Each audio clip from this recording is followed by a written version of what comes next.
Hello friends, in this video I am showing you how to fix your QR code in Waziper. Sometimes you seeing this error cannot connect to WhatsApp server. This type of server, how to fix this? Go to your AA panel, just click on websites, check your API domains. If you getting this, then you will not get your QR code. So how to fix this?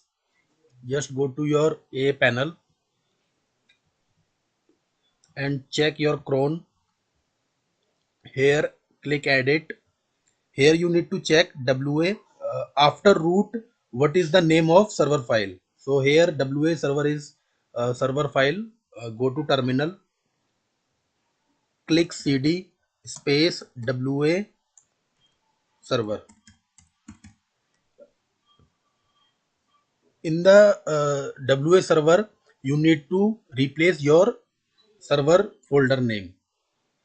So press enter and here type pm2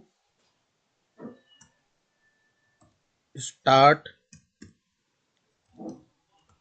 app.js.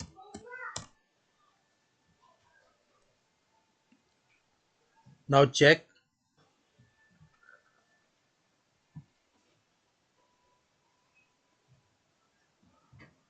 See, now QR code is working.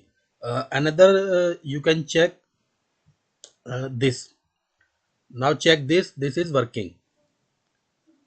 Let's see. If you have any problem about QR code issue, you can contact us. Thank you.